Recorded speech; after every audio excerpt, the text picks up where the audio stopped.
Bug jump scare there to start us off. Very much appreciated. Yeah, it's welcome to the Big Dudes in the Trenches podcast. You got me all jumbled, man. I know. Wasn't it a good time though? You know, It was. getting you. It was a great 0.7 seconds of of not knowing what to do. If you can't tell from who's talking and the absolute nonsense chaos of the opening introduction of the show, Tug is not here. That doesn't happen when Tug's here. We're a little bit more orderly, but it's okay. If only by force we're more orderly. Yeah, he mandates that we behave. We sometimes listen. But Tug's not here. It is Bug and Doug, and we are going to be breaking down the Big 12 and the ACC today. If you're on live stream with us, we'll be doing both conferences back to back. If you are waiting after the fact, first of all, why are you doing that? Come join us on Twitch, like Rusty Boy in the chat. Thank you so much. Yeah, we're live for these things, and we love talking about all this stuff live with people because if you have questions, we can respond pretty quickly. Also, if you are listening after the fact, we recommend checking it out on YouTube because there we still have the visuals up for you. And we put some time into these things, and they're not the most beautiful graphics you've ever seen in your life, but they do help move things along here, help keep you focused on what we're talking about. And if you're on audio only or YouTube, this will be the Big 12 episode. Next release will be the ACC. So that gave it away what conferences we're talking about. But just a heads up on where we're at in our conference preview series. These are the 7th and 8th conferences in the FBS. Then we will have 13 whole conferences in the FCS to talk about after we get done with the FBS. Saving the most fun for last here. We have a couple of weeks to go yet before week 0. We're actually kind of closing in on college football. I'm very much excited. I was about to say you getting a little excited, you don't know what to do with your hands almost. No, I hate college football. You know this about me. I hate it so much. Man, why are we doing the show then? All right, we're done. Dude, I've been excited for this college football season since the middle of last college football season. It never stops. You've been excited because you thought this season was going to be better for a certain team. I mean, that's not necessarily the reason, but I mean, we were still undefeated at that point. Anyway, we're talking about the Big 12 right now. Let's go ahead and get started here. The Big 12 has been, as recently as 2 years ago, presumed dead. There was a lot of speculation once Texas and Oklahoma announced that they were leaving ahead of the 2025 season, or after the 2025 season even. Yeah, I don't know. I don't really understand what happened exactly, but all of a sudden, Big 12 might be the third best conference in the future. Well, it might be, if top to bottom, it might be the second best conference, at least until Texas and OU leave here. And what they've got at least this year and next year left. I thought you said after 2025, but I feel like it's 2024. I think it would be after 2024. It's either 1 or 2 years left in the Big 12. I think it's at least. There's too many teams moving because I know UCLA and USC, this is their last year in the Pac-12. So it doesn't help anybody keep anything straight.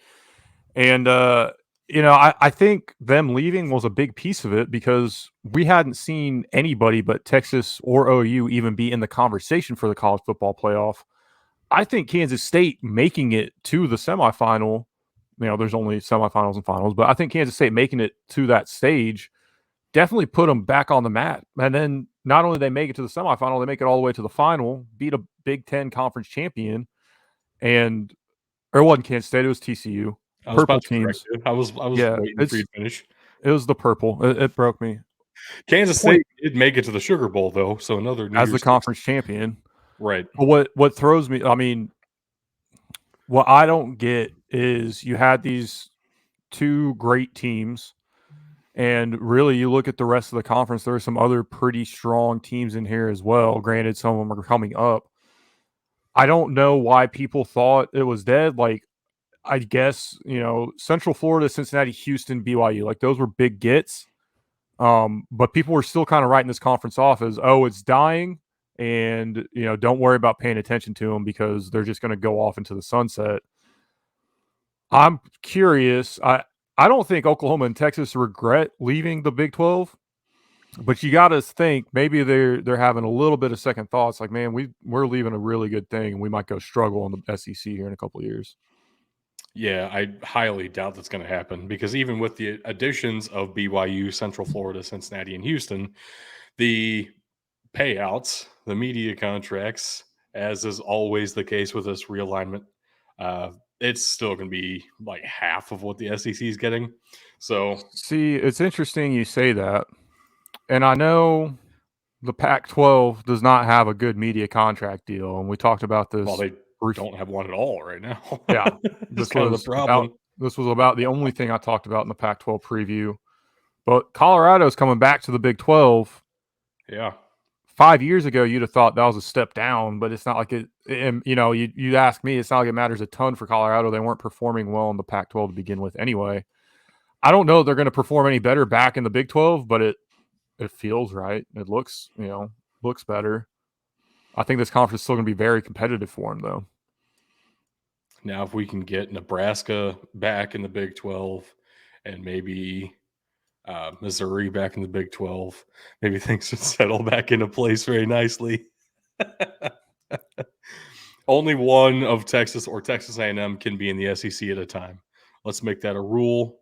Needs to be signed by Congress. I don't know. I think we need to have that Texas A&M game every year, though. Like I don't know how you can't look forward to seeing that happen all the time again. Well, fair. They do hate each other very much, which makes it fun from the outside looking in. But yeah, Colorado's back. And again, talking about that network TV money, even as much as the Big 12 might end up being about half of what the SEC gets, that's still double what the Pac-12 is going to get. It sounds like the Pac-12 is going to finally hear some numbers for their new media deal in about 48 hours. And it's expected to be like $20 million a year per school, which ain't much compared to what the Big 10, SEC, and Big 12 are getting right now. Even what the ACC is getting at the moment, even though they signed their deal several years ago at this point when all this explosion hadn't happened yet. So Colorado's making the best move for themselves financially here. It's probably not the only domino to fall. If you're following all this on Twitter, I'm sure you've already seen a lot of speculation about Arizona potentially leaving for the Big 12 very quickly. And Oregon, Washington's still up in the air. They are definitively the strongest two brands left in the Pac-9 as things stand right now. We'll see what happens. I have no legitimate idea. It's complete speculation, which is fun, but But you do also have a link for an Arizona State SharePoint in the Discord. So if you're interested in that, please go join our Discord. Link scrolling across the bottom here. It's not that exciting. It's literally the Board of Regents meeting agenda. But it is. Yeah, it's cool if you're into that sort of thing. And I'm also putting a Discord link in the chat here. So see, it'll be a lot easier if you just come join the show to get your Discord link rather than trying to type it in or copy it from the description in the audio podcast. Come join us live. It's better, I promise. In the meantime of all of this conference realignment talk, we do have another season of Oklahoma and Texas in the Big 12, and we have all the rest of the teams that are left in the Big 12 and some new additions as well. This season is really weird for the Big 12. I think next season will be weird as well. But I guess let's go ahead and get started with Baylor. I don't know what else to do. at this point. I was jumping the gun a little bit, I guess. I know it is what it is. I don't know what else to talk about with the Big 12. Everything's up in the air. But what we do know is Baylor's going to be here with head coach Dave Aranda heading into his 4th season. Baylor is one of those teams that really gets underappreciated in the Big 12 most of the time. It feels like they're always a contender for something, not necessarily always in that Big 12 championship conversation, but always one of those teams that everybody, nobody wants to have to play Baylor. Nobody looks forward to Baylor week necessarily. And that's really amped up with Dave Aranda, I would say. Blake Shapen, what he's been able to come in and do is, he's not the best quarterback in the conference or anything, but he's somebody really solid with some athleticism, really makes this Baylor offense move. And Clark Barrington coming in from BYU, Tug was in on Clark Barrington before I even was, as one of the best interior offensive linemen in the country. And I think he's right. Clark Barrington is awesome. And what a huge addition for the Baylor Bears. And what an excellent mustache, too. We've talked about Clark Barrington more than once on this show. for a couple of years now. Yeah, and I think, which is really impressive because he's probably like 47 coming from BYU. What I think is going to be the biggest thing here is Blake Shapen's going to have a little more time, not have to worry about those big defensive tackles getting through. And Richard Reese is probably going to have a little bit extra room to run up the middle behind Clark Barrington. This is a great addition for Baylor. And, excuse me, I agree with you. A team that slept on a lot, but it always seems like they have something up their sleeve every single year, that they are a powerhouse and a team to be reckoned with. They didn't get it quite done last year, only posting a 6-7 record with a loss in the Armed Forces Bowl to Air Force. I don't think this team's going to get bullied on the offensive line this year, which was a bit of their problem. If I remember correctly, this team took TCU to the brink in the regular season, needing a buzzer beater kick from the Horned Frogs. They're no slouches here. This is a very good team, and I expect them to pick up where they left off and finish out more than they were able to last year. Yeah, and the defensive line isn't bereft of talent either. Gabe Hall coming back for his senior year with 4.5 sacks to his name last season, 6 the year prior. I do think in his senior year, Gabe Hall should be a force to be reckoned with for Baylor, and probably the focal point of that pass rush, honestly. Matt Jones behind him in that linebacker room. You know how much I love linebackers. Not as much of a pass rusher as you might expect from an outside linebacker, kind of that edge position, more of an off-ball outside linebacker, but a very good player in his own right. And I do think this is probably like a 8-win team, roughly. I don't know that they're talented enough to compete for the conference. Again, I don't know that I'd be too surprised if they do, though. It's like this is Baylor has always been, at least under Dave Aranda, has always been really solid.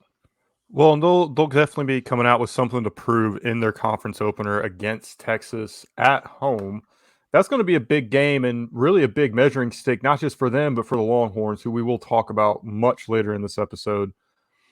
I'm interested to see how they handle the first 3 games of their schedule, because Utah at home, I think they got lucky with how it laid out for them this year.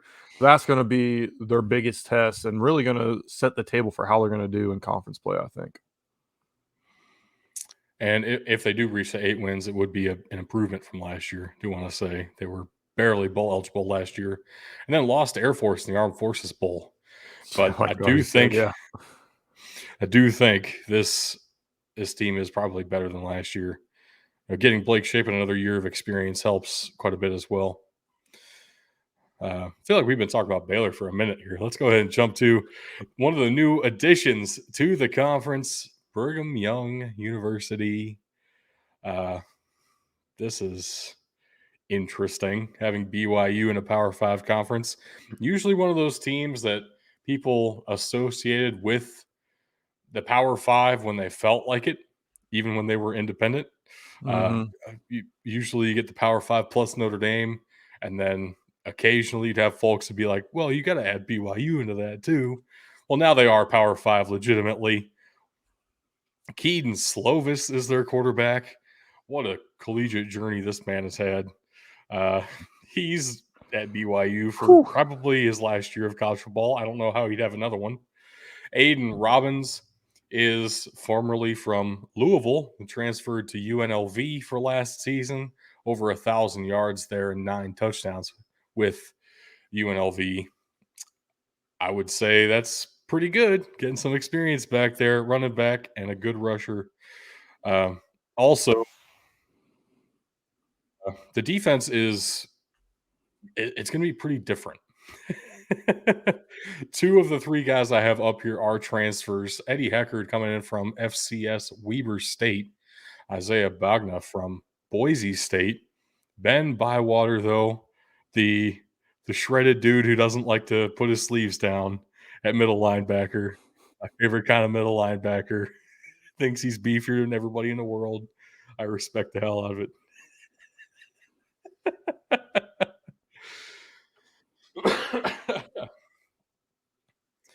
They did go 8-5 last year. Of course, don't have a conference record last year. They were independent. They did beat SMU in the New Mexico Bowl. 24-23 is a really awesome game to watch if you're able to watch the New Mexico Bowl, which most people probably don't know exists. But it's worth it. Bowl season is incredible. Here's my question, right? You got a whole bunch of transfers coming in, so it is kind of tough to judge things on. They had 5 losses last year, and I kind of want to focus on them. They beat Baylor, which is one of their future conference opponents. It took double overtime to get the job done against the Bears. But then it seems like every other Power 5 quote unquote game that they had, they did not do well in. Oregon, they lost 20-41. Notre Dame, this actually was a good game. Notre Dame had a weird year, but BYU lost this one 20-28. They got smoked by Arkansas at home 52-35. And then they got destroyed by Liberty 14-41, and a 3-point loss to ECU rounds out their losses from last year.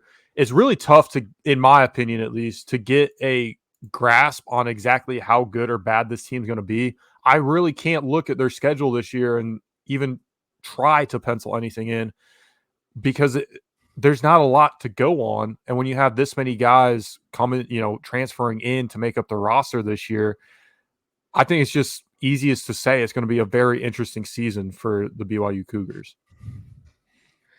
Kind of depends on how much faith you have in Kalani Sitake, who is back for his 8th season here, has a big contract extension as well heading into Big 12.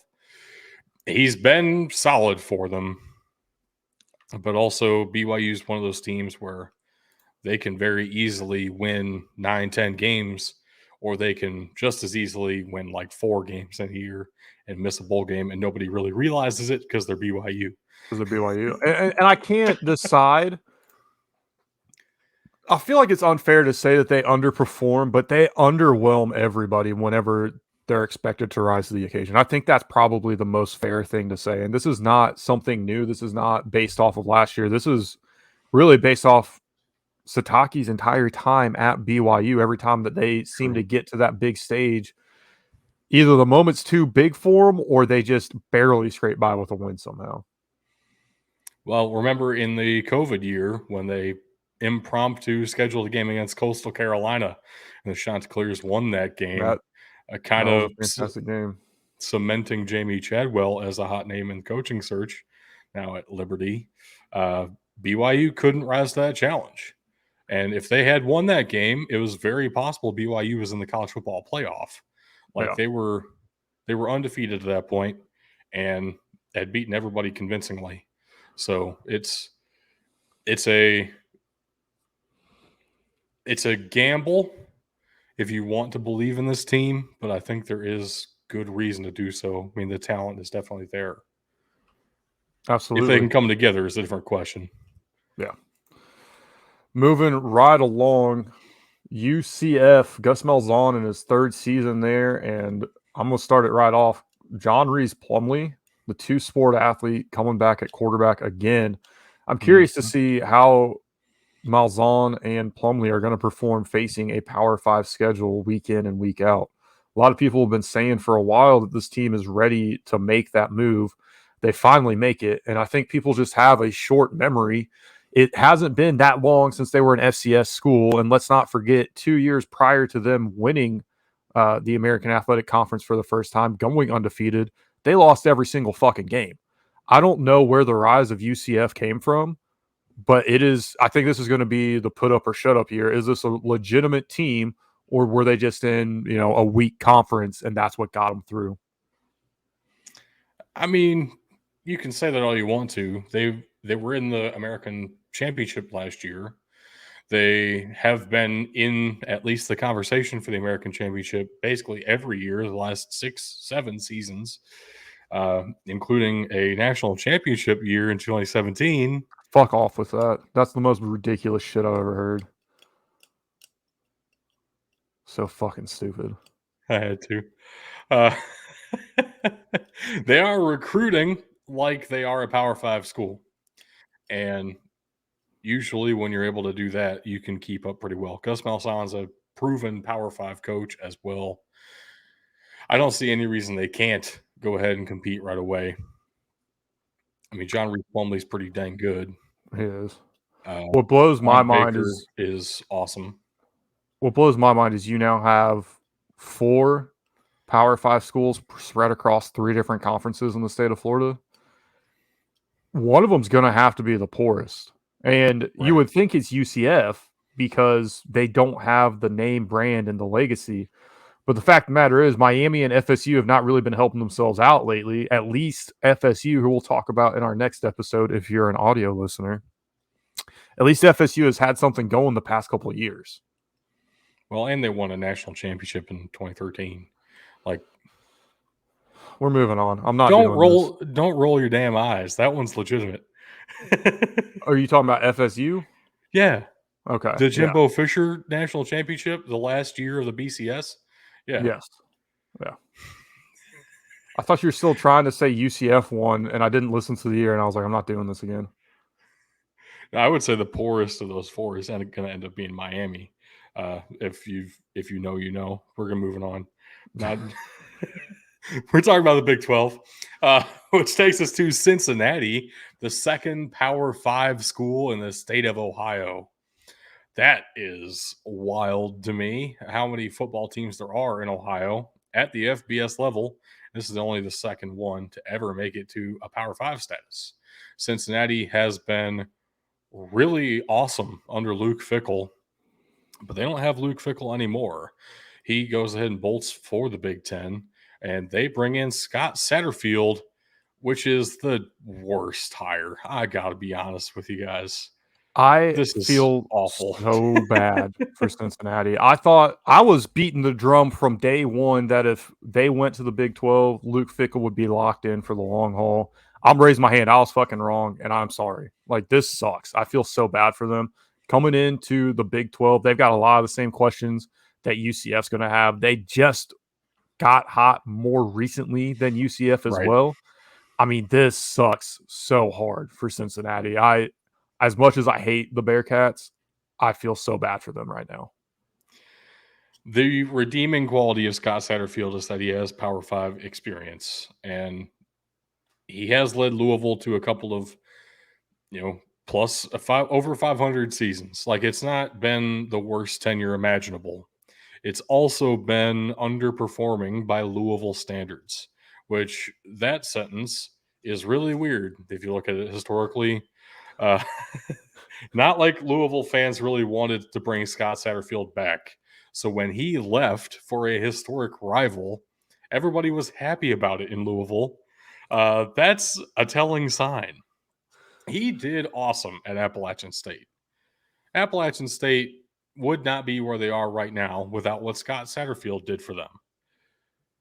That is not a good enough reason to think he's going to be your usher into the Big 12 era at Cincinnati.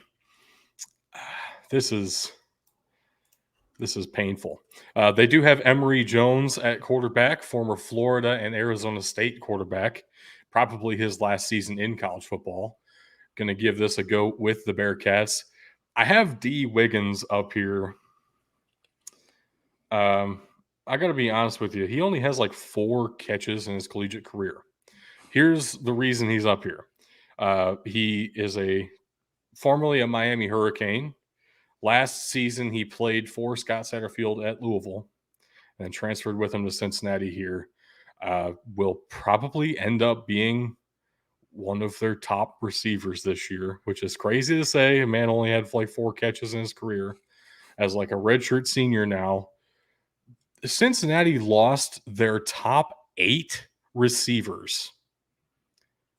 Their top 8 receiving threats: Tyler Scott, Trey Tucker, Jaden Thompson, Nick Mardner, Will Pauling, and then both their big name tight ends, Josh Wiley and Leonard Taylor, and then their top running back receiving threat, Chuck McClelland, all gone, mostly to the NFL. Nick Mardner transferred to Auburn, but mostly to the NFL. Who do you have left? At least get somebody who knows the system. I guess D. Wiggins is the best you're going to do. This is probably going to be a really bad season for Cincinnati. It's awful. I legitimately feel bad. I'm gonna laugh whenever they have a bad season, but I do feel bad that it's gonna happen this way. I'm looking at their schedule as well. In week 2, at Pittsburgh at Acrisure Stadium, because nothing is sacred and the ketchup is no more. It sounds like Pittsburgh versus Cincinnati week 2. That sounds like almost an NFL game, but this is going to be a college football game on Saturday, September 9th. That's probably going to be their best test. That's where we're going to get our best look at what possibly this team could do, because then they play Miami, Ohio, and open the season against OU, or open the conference schedule against OU. So Pitt's going to be a test for them. I don't know how much we're actually going to learn about them from that game, because Pitt is Pitt. Who knows what they're going to come out with, and we'll talk about them later as well. A lot of Big 12 ACC pre-conference matchups. Mm-hmm. So we'll see. God, this sucks so bad. I'm so sorry, Cincinnati. On the other side of the coin, you have Houston, who's probably going to do a fair bit better than Cincinnati, though I don't know how much exactly. Dana Holgerson was under a lot of media pressure, a lot of fan pressure. When he left the Power 5 West Virginia for the Group of 5 Houston, everybody's like, what in the world are you doing? And now he's back in the same conference that he left for the Group of 5. Dana Holgerson is still the head coach at Houston. And do they play West Virginia this year? I haven't even looked at that. I don't think. Yeah, they do. They do. They play them. Let me count here. It's at Tadeku too. 1, 2, 3, 4. Oh 5, gosh. 6. Week 6. Here's the other thing you got to look at too. I mean, Houston by no means has been good the past couple of years. I think it was 2, maybe 3 years ago, they redshirted Eric King and half of their starters because they wiped their hands and said, that's it. We're giving up on the season. We'll try again next year, which led to King transferring to Miami, Florida a year later. And then last year they started off very, very weak. Unfortunately, the game that they turned it around was against Memphis, but they turned it around, were able to put together a pretty good season, finishing at 8-5 and winning the Independence Bowl against Louisiana. I'm curious though what the script is going to be this season, because again, they're going to be playing, at least on paper, a better schedule, and they have an early season conference matchup in week 3 against that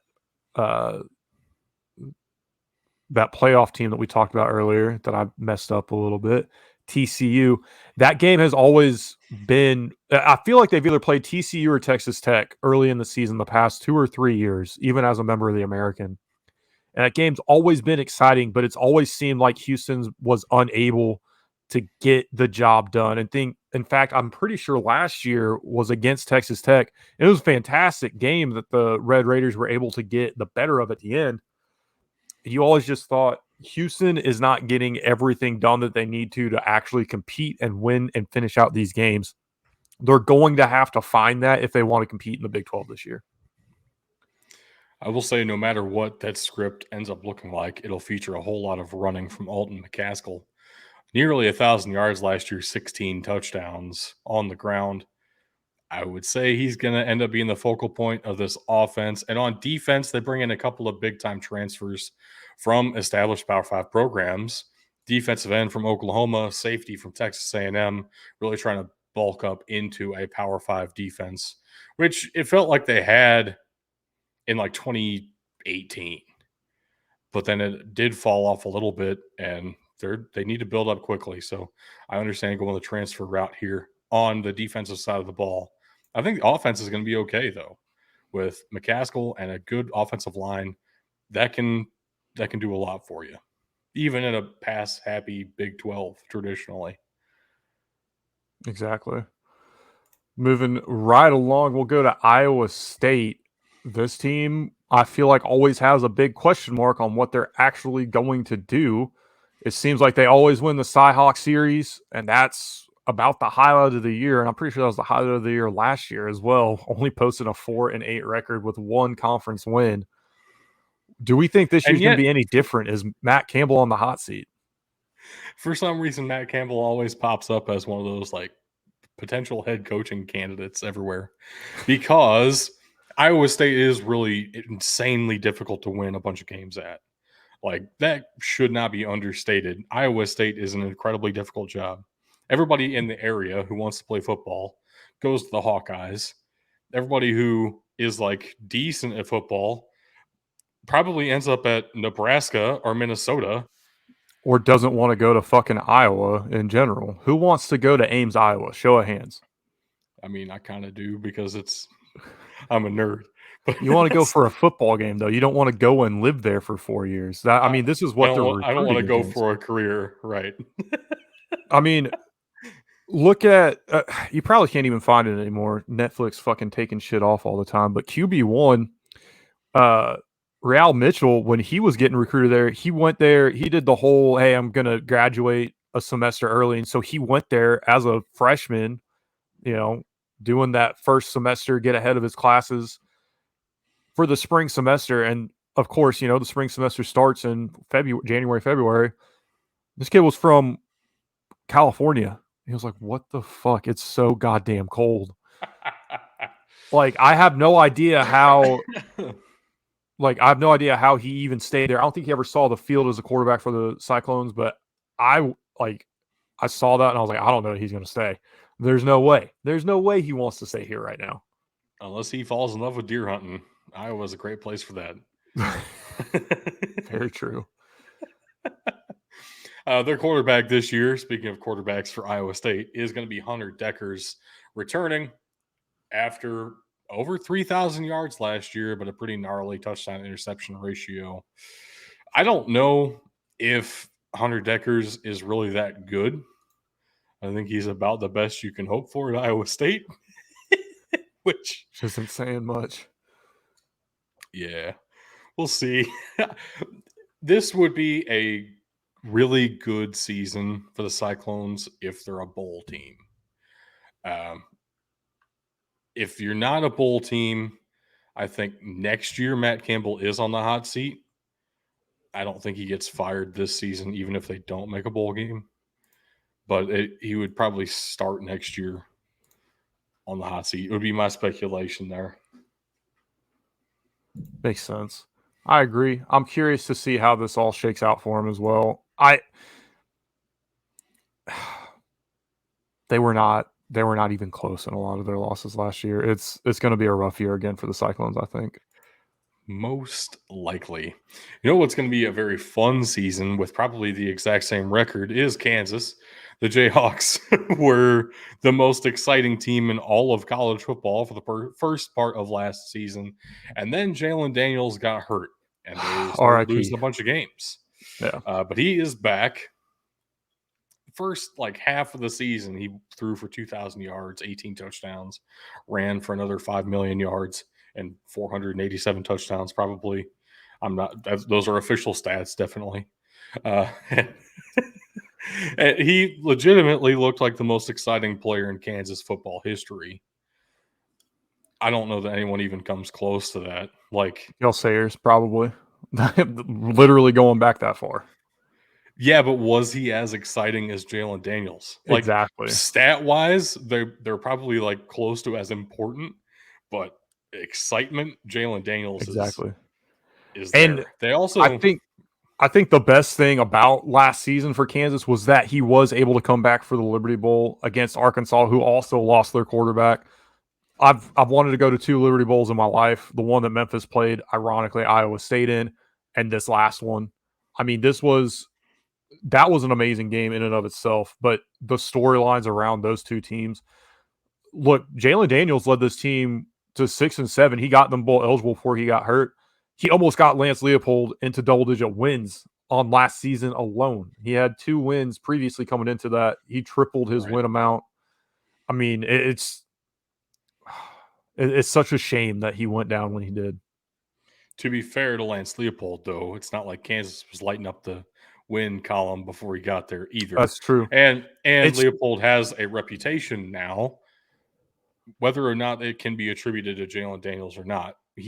The past few teams he's been at have been quick turnarounds and almost immediate mid-level success very quickly. Like you go from 2 seasons ago where it looks like they're going to upset one of the top teams in the country in Oklahoma, and they open the gates. They're putting messages out everywhere like, come to the fucking stadium, to selling out the place. And that's all on the back of Jalen Daniels. That can't be understated enough. There's 5 other players on this graphic that we haven't talked about a second. That is how much Jalen Daniels has meant to this team. I do want to say, though, Logan Brown has been a huge piece of this as well. When you have a solid starting caliber left tackle, that helps you so dang much. And Logan Brown is a legitimate starter there at tackle. And Kenny Logan Jr. is one of my favorite defensive backs in the entire country. I don't know that he's legitimately the most talented safety in the country, but he's very, very fun to watch as well. And yeah, what Lance Leopold did at Buffalo, he's doing at Kansas, but it's bigger because it's Kansas. And holy cow, he's doing it at Kansas. And I have no true allegiance to the University of Illinois, but I'll tell you this much: if I can find a way to make it on September 8th out to Lawrence, that's definitely a game that I want to check out against the Fighting Illini. I know if Lawrence, Kansas were in driving radius for me, that would be very high on my list of games I want to go watch in person.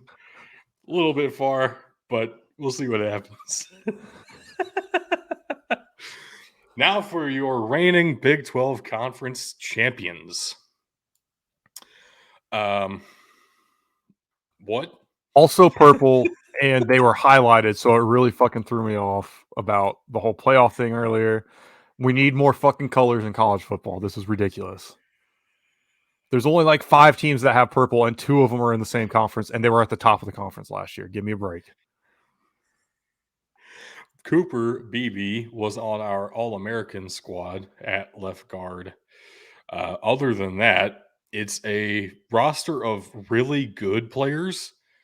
I don't think there is a star here necessarily. I say that, though, what Will Howard was able to do once he came back from injury, like if you watched that Big 12 championship game, it was a battle of wills, pun slightly intended, between Will Howard and Max Duggan. Like both of those guys played their hearts out. It was evident, and the teams rallied behind both of them. I think it was a slugfest. Either direction was very possible for the outcome of that game, and Will Howard just somehow inched Kansas State ahead of TCU there. But oh my gosh, if Will Howard can bring that level of intensity to every game this season, they'll be undefeated. Yeah, absolutely. They've got a favorable non-conference schedule, having to go to Missouri to close out the non-conference slate. Another game that I might potentially try and go to if the price is right. Still sounds weird that that's a non-conference game. I know. I'm not a fan of it either, but I think it's also a very winnable game. Of course, we're not going to talk about Mizzou for a couple more episodes at least. But then they open up with a favorable conference schedule as well. UCF, Oklahoma State, who we'll get to here momentarily, and Texas Tech. I mean, they can get on a very good start to begin this season and really set themselves up for success as the year goes on, I think. I don't know. That feels like you're discounting UCF, Oklahoma State, and Texas Tech. I'm discounting Oklahoma State because they like to, not let anybody know what they're actually going to do. Like my analysis for Oklahoma State is going to be absolute dog shit here in a couple minutes. Don't worry. Well, I can't wait for that. In the meantime, though, we have to get to Oklahoma. If we do want to jump ahead here, Brent Venables is on his second season after a very long and very successful run as Clemson's defensive coordinator. Comes to Oklahoma and has the worst season the Sooners have had in a long time. Yeah. I don't know how much of this is on Brent Venables himself, but I don't know how much of it's not on Brent Venables, right? Like, there's probably a little bit of both here. You want my honest opinion? Yeah. I think Dylan Gabriel was an excellent group of 5 quarterback. I think that Mackenzie Milton. It's tough to say with Mackenzie Milton because he did have the injury, but I think he kind of falls in that same excellent group of 5 quarterback, not so great Power 5 quarterback. And again, I will say this until I'm blue in the face. I feel a little bad saying that because of the injury. I don't feel like we get a true representation of what he could have done at the Power 5 level. Part of it's probably scheme. I don't think Dylan Gabriel's as good as what Brent Venables thought he was getting. And that's also kind of going back a little bit to UCF. What makes me worried about the Golden Knights going into this year as well. As good as John Reese Plumlee is he going to be that good at the Power 5 level? We're talking about Oklahoma, though. Can they improve from last year? Here's the thing.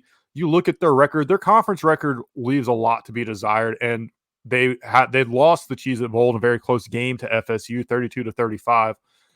6-6 in the regular season is not a horrible season for most teams. It's just not what you want Oklahoma to get, especially if you're the SEC and they're coming up to your conference here in a couple years. I know I think SEC fans were probably just as upset as Oklahoma fans were with the season that they turned in last year. You say all that about Dylan Gabriel. I do want to point out his season wasn't as bad statistically as that sounds, but stats are one thing and game performance is a different thing. I think there was a level of I don't think Dylan Gabriel was able to rise to the occasion at what you've come to expect out of Oklahoma quarterbacks in recent memory.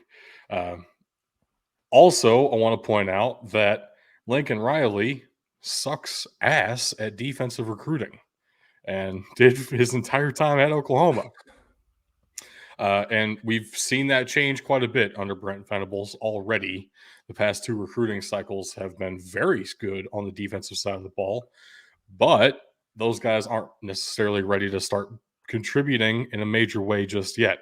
So, as weird as it sounds, they might end up being better once they get to the SEC because Brent Venables will be able to have his team by then. And I'll tell you, it's going to take a little bit to get there. The biggest thing they need is to perform against Texas this year. I don't know how long Brent Venables is going to hold this job if he gets shut out against the Longhorns again. Right.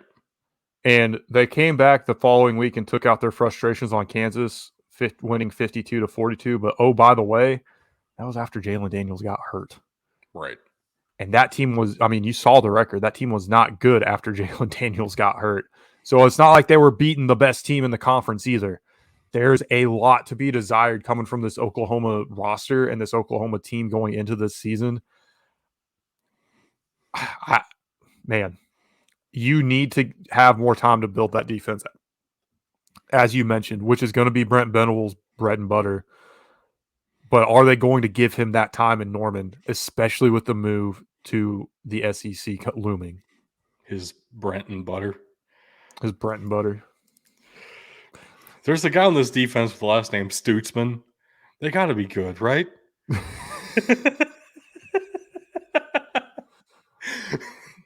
Let's go to the Oklahoma State Cowboys, the honorable hat champions of the episode. with their head coach, Mike Gundy, one of the longest tenured coaches in all of college football at this point, 19th season at Oklahoma State, still rocking the mullet on And occasion when he feels like it. his record at Oklahoma State is 149 and 69. Very, very nice. I hope he never loses another game. I hope he wins For at that least reason 20 alone. more before he loses another one. That'd be nice. I hope he goes 420 and 69 in his career. That would be very perfect. That would also take such a long time. I don't think it's possible. I don't know. There's been a couple guys I've gotten close to that, right? I don't even know. Yeah, Oklahoma State is it's such an anomaly year to year. I think exactly what you were starting to say before. Oklahoma State is so unpredictable. That same Texas team that shut out Oklahoma lost to Oklahoma State 41-34. They took TCU to the brink and lost in double overtime. And then they got shut out by Kansas State. And then they get shut out. It was 48-0. I think Memphis fans drive me insane. There's Oklahoma State fans that drive me more insane, going as far as saying, "Oh, this team's going back to the FCS. They're so bad." There've been talks about it because nobody gives a shit about this program. I'm like, what are you fucking going on about? Are you kidding me right now? It blows my mind how some Oklahoma State fans act, and because of that, like I enjoy watching the Cowboys. I have no clue what they're going to do, though. There's never anything. I think this is probably the biggest problem with Oklahoma State, and for more casual fans like myself, they don't have named players at positions people care about, typically. Now, you talk about defensive backs, you got guys like Darrell Revis Island, guys like that, like big names, Jalen Ramsey, shit like that in the NFL. And I think Oklahoma State has the capability of producing those. But I remember a couple times last year when we were talking about players to watch in Oklahoma State games, it was always a defensive back that I'd never heard of, and they were always great. I'm like, what are we doing not recognizing these guys? And I think part of it's because they play in the Big 12. But they're an anomaly. They keep performing so well. I don't remember what game it was. It might have been that double overtime TCU game. They were down to like their third quarterback, which definitely hurt them. That Which kid, was, Mike Gundy's son, Gunnar Gundy. They zoomed in on his hands, and he's doing this, waiting for the snap. I felt so bad for him. I think, and remembering that, I do think injuries affected them a lot last year. Yeah. But, I mean, again, there's still people, the sky is falling. We're not going to be any good. I'm like, shut up. Speaking of those great defensive backs from last year, Jason Taylor II is now on the Los Angeles Rams. Jabbar Muhammad is now on the Washington Huskies as a transfer out of here. Kendall Daniels is back, but it does feel like you're missing a lot. And this is the second year post the Jim Knowles defense, which really felt like it revitalized the Oklahoma State Cowboys. When Jim Knowles came in, this is no longer in that mold at all. I think you're going to see a drop off in defensive back play.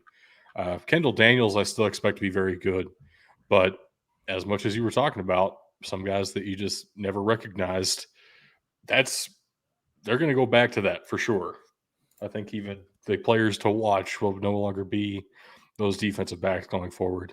Also, want to point out that Spencer Sanders transferred. He is now on the Ole Miss Rebels, and I don't know who their quarterback's going to be this year. I really have no idea. Brennan Presley's back. Gundy. Brennan Presley was their leading receiver last year. So that's awesome that he's back, but also... Can I tell you another thing? You need somebody to throw it to you. Can I tell you another frustration of mine? Sure. I think Bedlam needs to be Thanksgiving weekend. I think it needs to be Thanksgiving Day weekend, especially if OU is going to play Texas at the Texas State Fair, right? Mm-hmm. If they're going to play that one early, they need to have Bedlam at the end of the season. They need to have it closer to rivalry week or rivalry week itself. It's depressing. Yeah. It's This is depressing. potentially the last year of Bedlam ever, if this is the last year Oklahoma's in the Makes me so conference. sad. That makes me so sad. Yeah, another Texas A&M situation with that one. I'm just going to get depressed the more I think about Bedlam going away. Let's move on to TCU. Unless you have something else to say about the Cowboys.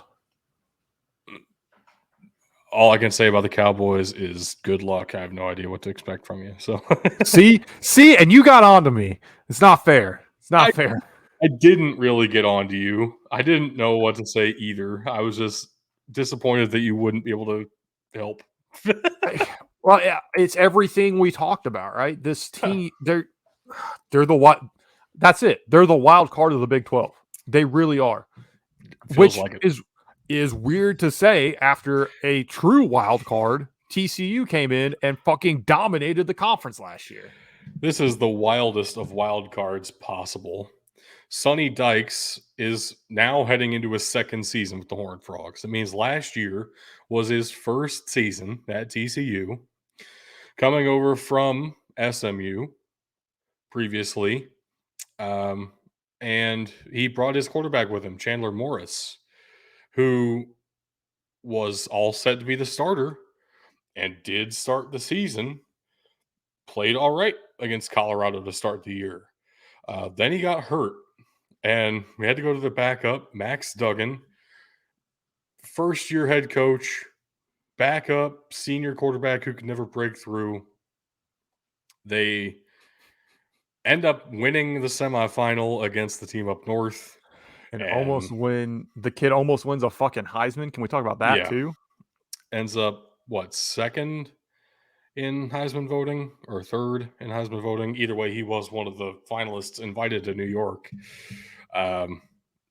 Wild. Absolutely wild.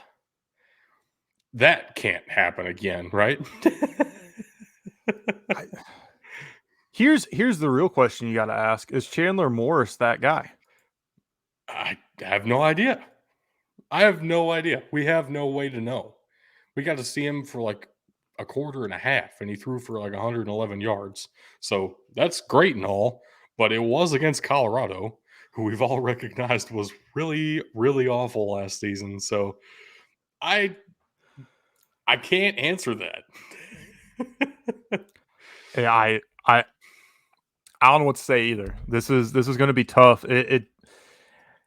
You would hate to see them drop off entirely, right? I think they have another 13-0 season in them? I think anything's possible with Sonny Dykes. I mean, he was able to pull that out of his hat last year. They did have a lot of close games. They had a lot of games they pulled out in the last couple seconds, and that luck finally did wear out in the Big 12 championship game against Kansas State, who looked like they had them figured out in the regular season to begin with. And it looked like it never arrived for the national championship game. Yeah, that was sad. Was something. That was a game. When did you turn it off? I never turned it on. I expected a blowout from the start, and so I looked at the score after about what I expected.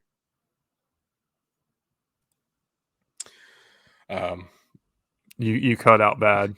But either way, yeah. Around what I expected to be the end of the first quarter, I looked at the score. There's still like 5 minutes left in the first quarter, and Georgia was up by 3 scores. I was like, thank goodness I'm not watching this game. Yeah. Speaking of Colorado, though. It was a great season. Speaking of Colorado, though, that's who they opened the season against. And let me double check here. Yeah, we're not talking about this one later. It's impressive that all this shaking and moving, and the team that's coming back to the Big 12 first gets to go up against, the runner-up for the Big 12, but the class of the conference from last season. Right. Man, that's going to be exciting. It is something. That's all I feel like I can say about TCU. Same as Oklahoma State. It's like that happened. This was lightning in a bottle. It is kind of a shame, honestly, that they weren't able to do more in the national championship game. But I mean, Right, it was Georgia. Georgia was a league of their own. Do we think it would have been any different if it would have been Michigan? Honestly. Well, they beat Michigan, so yeah, it would have been different. No. But Georgia against Michigan. oh, which I'm sure is a question we'll revisit, so you don't have to have an answer. probably not 65-7. I mean, I don't. That's fair. I don't know. But speaking of, the SEC, let's talk about the next team that's going to the SEC, quarterbacked by Tiger King, my Who favorite nickname for Quinn Ewers that you love to ahead of hate. ahead of training camp, he got a buzz cut, so fuck you. Man, fuck. It's like over 100 degrees in Austin right now. He cut off all his nasty ass hair. Damn it. So he is all There business goes now. all his Not there goes not all his quarterback powers though. not just business in the front. He is all business all the time now. I do want to say all the hype around Arch Manning coming in. He will not start this year. It will be Quinn Ewers' team. I expect Quinn Ewers to play pretty well this season, potentially go ahead and get himself drafted, and then give Arch Manning 2 or 3 years with the Longhorns. That In is the assuming a SEC. good season for Quinn Ewers, but I think I have a good reason to assume that. He has some great weapons to throw to, including a guy who was very, very, very nearly one of my Power 5 All-Americans, and Xavier Worthy, who only had 760 yards last year, only had 9 touchdowns last year. Yeah, he was really good. And I expect him to be the number one target this year by a long shot. Especially now with both of their high-powered running backs drafted and no longer with the team. This is a pass-first offense at this point, just because they don't have any proven guys at running back anymore. Quinn Ewers and Xavier Worthy is going to be the main connection. I'm curious, right? Because last year they got to host Alabama. Mm-hmm. And I'm sure we'll revisit this game when we talk about Alabama in next episode or next week, whatever. On Thursday live when we talk about Alabama. We'll talk about this game again. Quinn Ewers got hurt against them last year, and that's why they lost. Texas should have won that game. That game was in Texas. Looking ahead to week 2, do we think they stand a chance at Bryant-Denny? I do think they stand a chance at Bryant-Denny, but I also think that's the reasons why are more on what I expect out of Alabama this year than what I expect out of Texas. Weirdly enough, for what we've all come to think of Alabama as, I think it's worth saving for Thursday. Fair enough. Let's move right along then, because that is probably the highlight of their schedule, especially on the non-conference side. So we'll move straight on into another Texas team. Holy shit, Texas Tech. The last of the Texas teams, though. This is head coach Joey McGuire's second year with the Red Raiders. This is quarterback Tyler Shock's second year with the Red Raiders after transferring from Oregon. This is probably the best Texas Tech team overall that we've seen in quite some time. I don't even think it's fair to say since Patrick Mahomes or something, because that team was ass except for Patrick Mahomes. Yeah. And I really do think the talent around this Texas Tech team is more evenly distributed. I don't know what that means as far as win-loss record, though. We might be looking at a repeat of last year. They went 8-5, which that's what I was going to felt say. awesome for Texas Tech. But it'd be really cool if they could build on that. I don't know if they can necessarily. I think they will at least match last season, right? I don't think there's any reason to expect a fall off. That game against Oregon is going to be an interesting one. This is a program, though, that has extremely high expectations because of where they are. Right. When you think of Texas and you think of cowboys and beef and cattle and all this, that's Lubbock. Lubbock is Texas. It's West Texas, but it's Texas. It is what comes to mind when you think of Texas. And the I second mean, thing that comes to mind after all that traditional Western and cattle ranch and stuff is football. And right. the Red Raiders have disappointed in a lot of regards in that area for the past couple years. Last year, they finally started to get it together. I think people are starting to believe. I think anything less than 7 wins in the regular season and tapping on a bowl win in there as well, I think that would be a disappointment for him this year. And I think that's reasonable for the first time, probably in the past 10 years for the Red Raiders. You kind of qualified that statement being like, well, it is West Texas. I think West Texas is kind of what people think of when they think of Texas. Right. But that's not Nobody what the really rest of Texas is anymore, unfortunately, right? nobody brings up East Texas, Texarkana. That's not what people dream of. They dream of Yeah, Texas. and that's the thing is when people, but they never bring up Lubbock. They always bring up Houston and Austin and San Antonio. Right. I'm like, those are cities. Those are American cities. They are not Texas. Right. Give me Lubbock, give me Amarillo. Give Mm-hmm. that's Texas. Yep.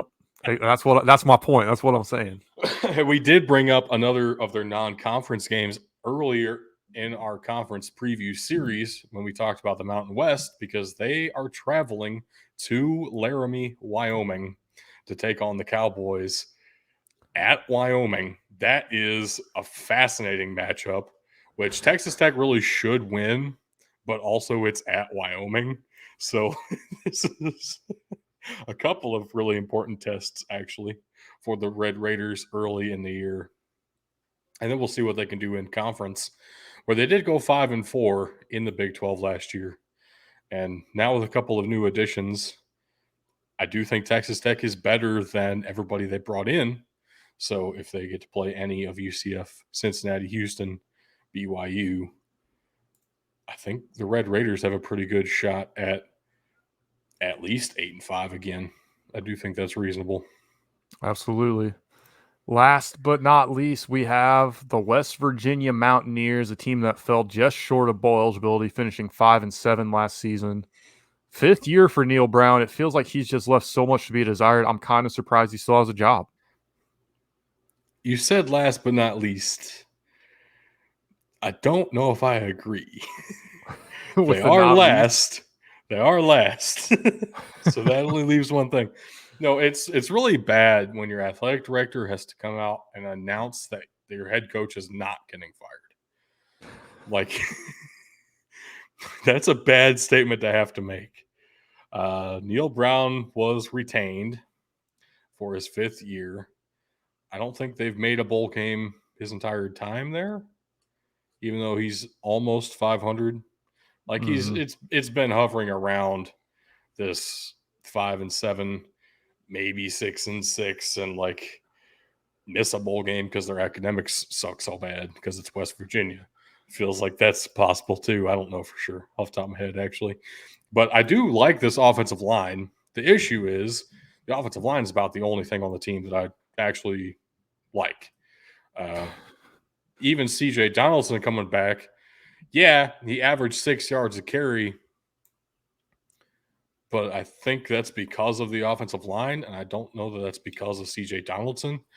No. I like Zach Frazier, Doug Nestor. The guys up front in the middle of this line are actually really good.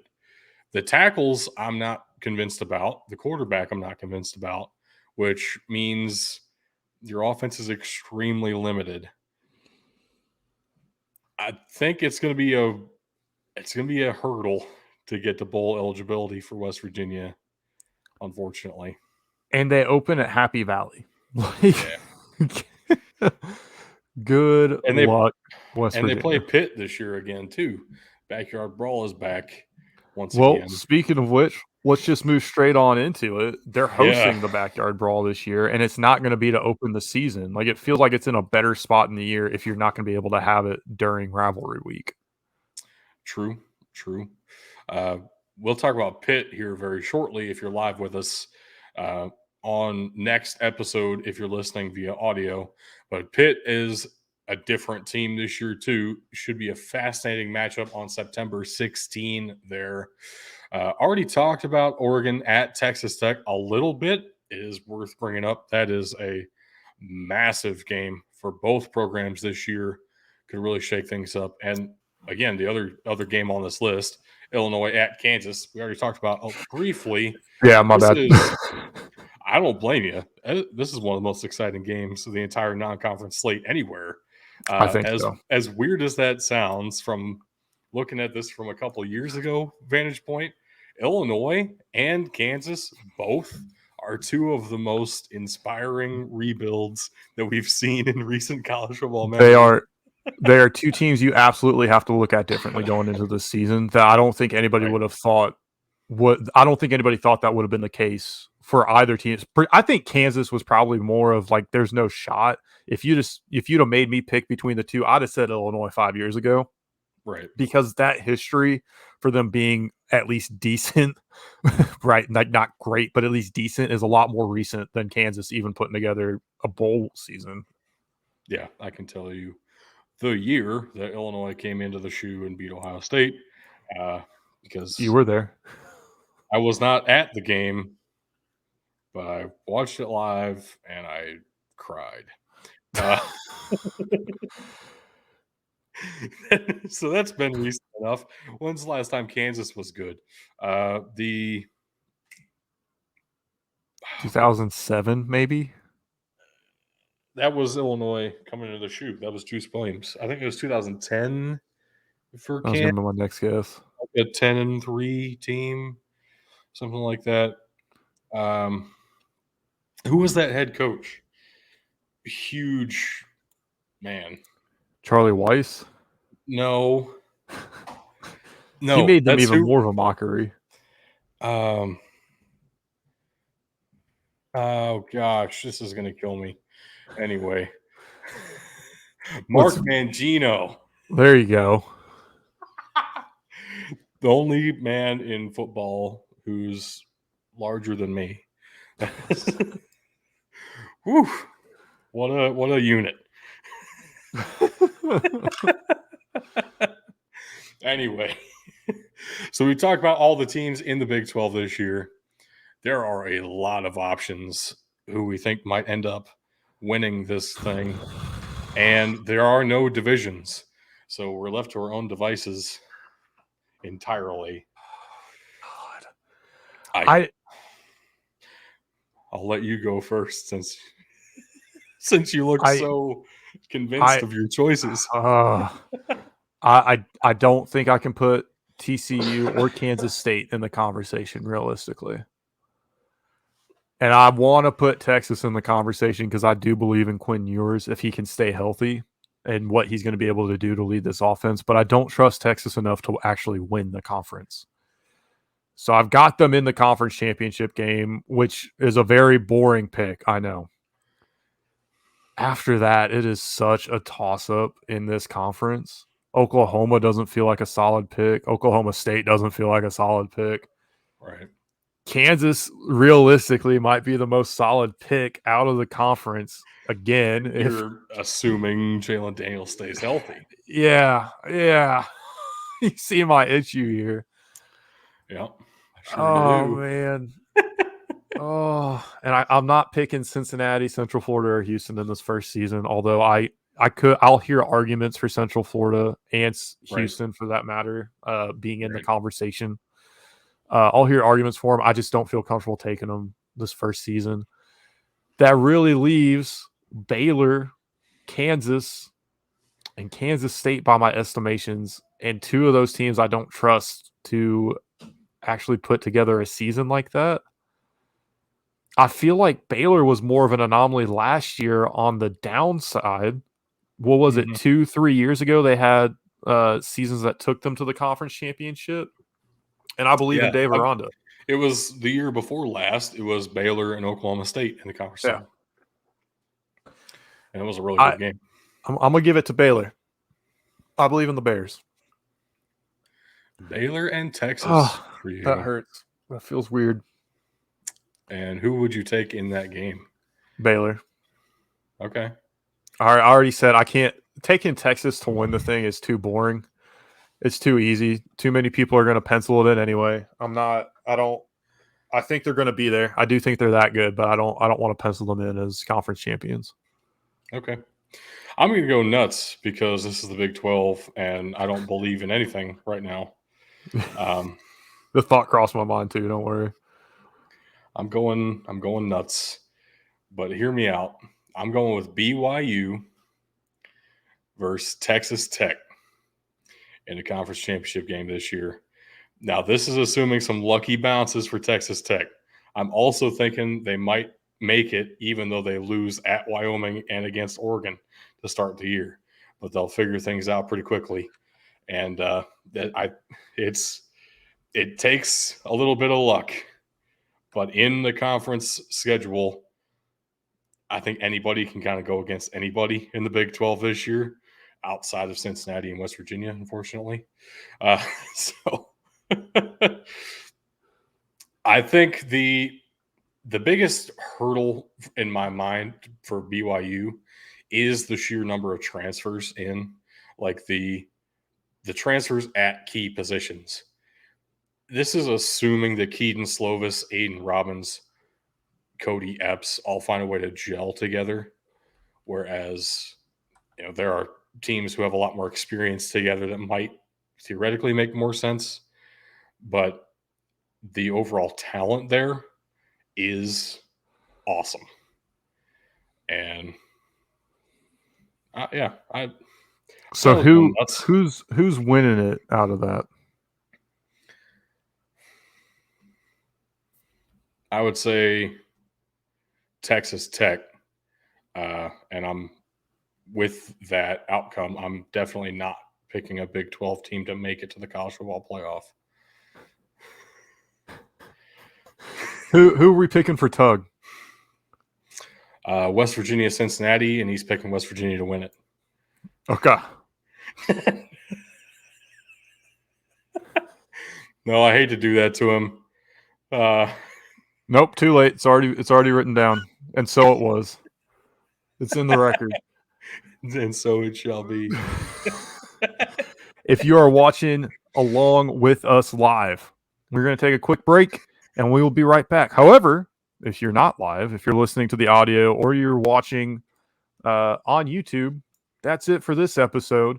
Check us out at the following links. They've been scrolling across the bottom, but if you're an audio listener, here they are. Patreon.com/BDT football, Twitch.tv/Big Dudes in the Trenches, all one word there. Both of those two places, you can come support us financially and help us make the show better. You can find us on Twitter or X, whatever it is. We're at BDT Football. I don't want to read out the URL because I don't know how long Twitter is going to be the official URL. And then we also have a Facebook, Facebook.com/BDT Football. Instagram is Instagram.com/BDT_football. We also have a website, bdtfootball.com. You can email us questions, mailbox@bdtfootball.com. We do check that. So if you want to email us a question and hear it read aloud on the show, we will get to it. Just send us an email. Easier way to get questions into us is just to come live on Twitch and ask us your questions there. You can also check us out on YouTube if you are an audio listener. As Doug mentioned at the top, it is a lot better experience to watch the show because of the graphics that we put together here. YouTube.com/Big Dudes in the Trenches, one word again there. Our Discord is linked in the description below, so be sure to check it out if you want to get in. Probably the quickest way to contact us, honestly, and talk some football. Before I sign off here, Doug, there is a movie that is leaving Netflix on 18 August, so August 18th, Undefeated. It is a true story about a Memphis inner city high school football team on their quest to make it to their first state playoffs and win the district for the first time in school history. Manassas High School.